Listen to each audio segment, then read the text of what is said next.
Okay, let's unpack this.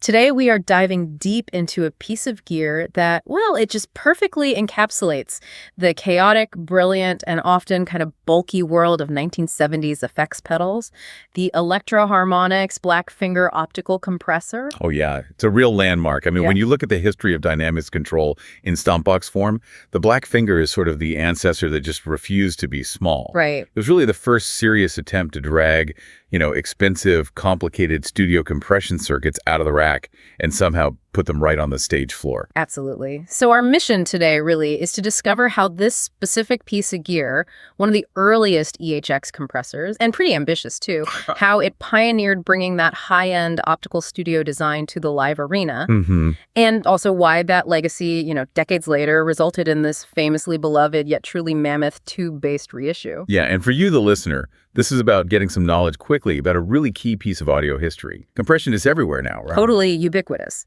But back in the mid-1970s, dynamics control, that was largely reserved for high-end engineers, not your average guitarist with a stomp box. The black finger was just a bold statement. How so?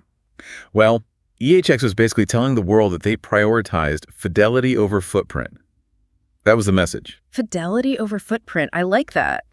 That's definitely the core thread we need to follow here. I mean, just picture the state of effects in, say, 1975. Right.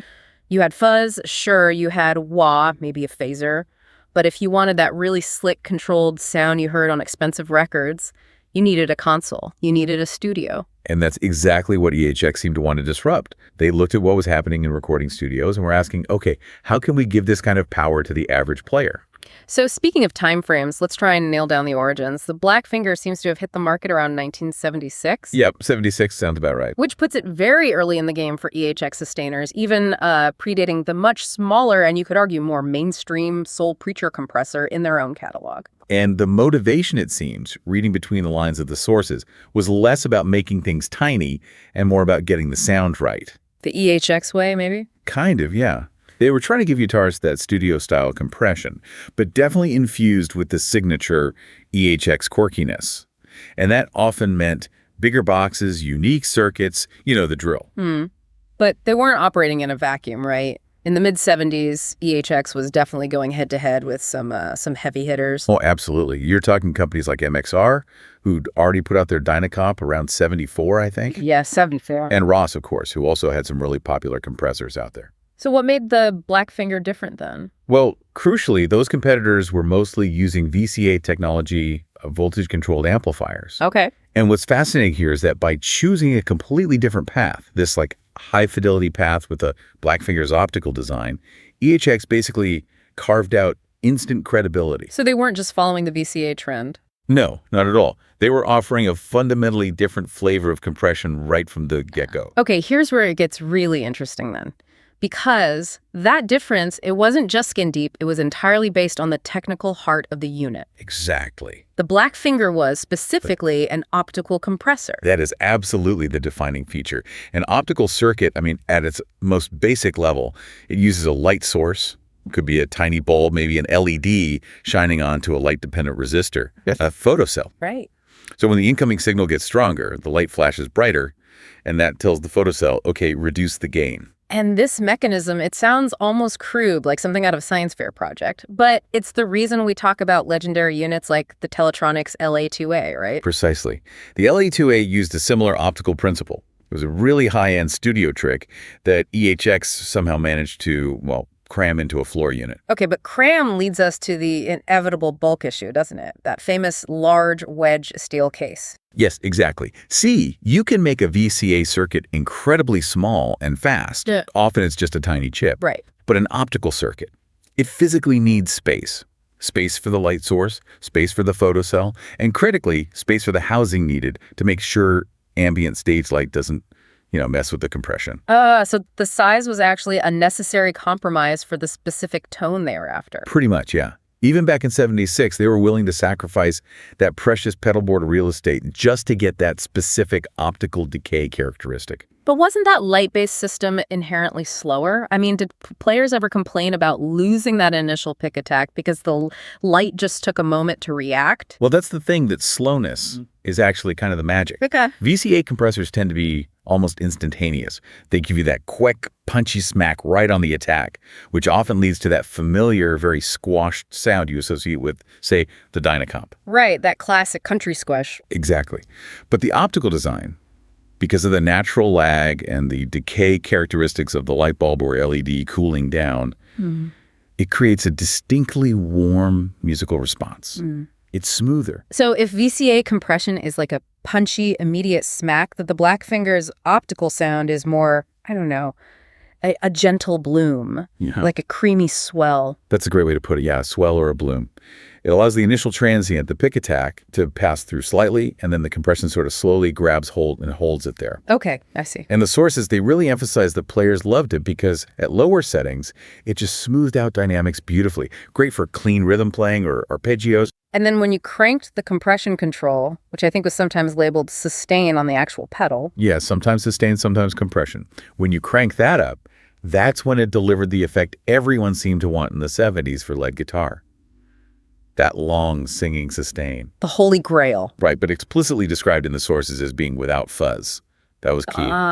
Okay. So it wasn't about adding grit. No, it was dynamics control for players who wanted that prolonged note decay. Maybe thinking of players like David Gilmour, known for those soaring, sustained leads, but who didn't want the distortion or the grit you'd get from using an overdrive or a fuzz pedal just for sustain. So it was like clean tone held hostage, almost. Huh. Yeah, that's one way to think about it. Clean sustain. And speaking of the controls, they kept it relatively simple on the outside, despite the complex stuff happening inside, just volume for output level and that compression sustain knob for the amount of reduction. Mostly, yeah. Yeah. But there are those fascinating variants you sometimes see, the ones with a sensitivity switch. Right. Tell me about those. Yeah, apparently some rare versions included a little switch that let players select different attack and release characteristics. Wow. Which really showed EHX was serious about giving players the kind of control usually reserved for studio engineers. You know, you weren't just getting one fixed sound, you were getting a little taste of sophisticated dynamic sculpting.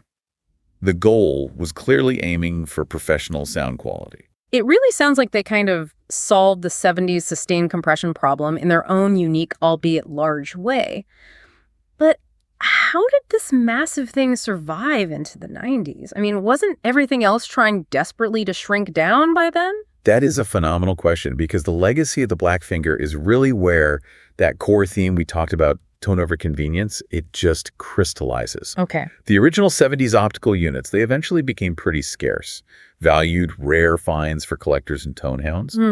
But when EHX started its big revival in the 90s, bringing back classic designs, they obviously had enough faith in the concept of the Blackfinger to bring it back too. And they didn't just like reissue the old circuit in a new shell, did they? No, far from it. They actually doubled down on that commitment to sound quality, even if it meant making the pedal absolutely gargantuan. Double down how? Well, the 1990s reissue didn't just maintain the bulk, it arguably got even bigger. It came back in this like rack-sized floor unit, massive thing. Okay. And most significantly, it swapped out the optical light source mechanism entirely. For what? For real vacuum tubes to drive the compression circuit. Tubes. Wow, okay, so they went from demanding all that pedal board real estate for optical bits to demanding even more real estate for actual glowing glass tubes?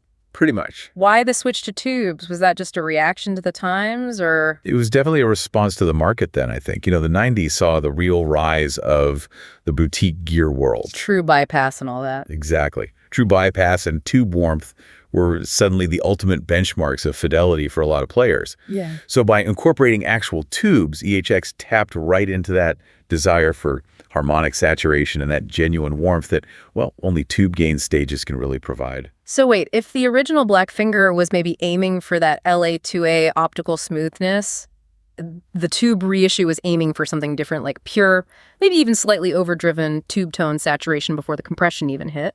That's a really good way to look at it, yeah. The tubes were generally used in the input stage, or the gain makeup stage, or maybe both. And they imparted that true tube character, that richness, to the signal before the compressor actually did its leveling work. Okay. And the result was a pedal known for just incredible warmth and responsiveness, really touch sensitive. I can totally understand the appeal of tube tone, but making it that huge, I mean, that must have limited the audience pretty dramatically, right? Who were they even targeting with this massive chassis? Well, the primary audience, interestingly enough, quickly shifted a bit. While guitarists certainly loved it, the tube reissue became this huge cult favorite among bass players. Bassists, really? Why them specifically? Well, bass players often need tons of clean headroom, right? Yeah. And they often struggle to find compressors that can handle those low frequencies properly without just squashing the dynamics in a really unpleasant way. Yeah, that makes sense. So the Blackfinger's tube version, with its ability to provide genuine tube warmth and smooth compression, even at massive signal levels, it turned out to be kind of perfect for studio bass lines or for those heavy-hitting live bassists. They just dealt with the size. Despite the physical challenge of lugging it around, I imagine? Exactly. The tone was worth the hassle for them. So, okay, if we look back at the whole EHX compression family then, the Blackfinger established that initial optical warmth. Then later, the more compact Soul Preacher, that used a different approach, right? More integrated circuit-based. That's right. The Soul Preacher that used an OTA, an operational transconductance amplifier, which is a much more modern, definitely more space-saving, integrated circuit approach. Better for making smaller pedals. Yeah, excellent for making small, fast compressors. But the Blackfinger, in both its incarnations, really remained the standard bearer for those players who were willing to sacrifice space for that really complex, beautiful tone. First optical, then tube. Okay. So what does this all mean when we try and synthesize this whole history? It seems like the Blackfinger really encapsulates a few crucial takeaways for any gear enthusiast. First, it proved that those high-end studio designs like optical mechanisms could actually be adapted for the stage, even if they required a massive enclosure to function properly back then. Absolutely. And second, it really demonstrated EHX's willingness across multiple decades to look at the highest fidelity components available, whether that was the photocell in the 70s or the vacuum tube in the 90s. Right. And figure out how to put them into a stomp box format, almost regardless of the size limitations. Tone first. And third, I guess, it's success. Whether you look at the 70s original or the 90s tube behemoth, it fundamentally laid the groundwork for how EHX, and probably other manufacturers too, would approach compressor design moving forward. It offered a really distinct alternative to that classic VCA sound. Yeah, you could say the Blackfinger is maybe the definitive example of that time when tone, quality, and internal complexity really won out over portability. It's just never intended to be tiny. Well, It was intended to sound, luxurious. the ancestor that refused to apologize for its size, basically. Demanded attention, both sonically and just visually on the board. Precisely. And, that leads us nicely to the final thought for you, the listener, to consider the Blackfinger's legacy, right? Spanning from that big wedge steel case in 1976 to the even larger rack-sized tube version in the 90s, it always prioritized sonic warmth. And then internal complexity, first optical, then tube over pretty much any kind of miniaturization or convenience. So this raises, I think, an important question, especially for modern gear consumption. When you are truly seeking the perfect, unique tone, that specific harmonic bloom or that saturated tube warmth, are you actually willing to prioritize that sound quality, that internal complexity over portability and size? Is the real deep dive into truly unique tone? Is it always destined to require an entire wing of your pedal board?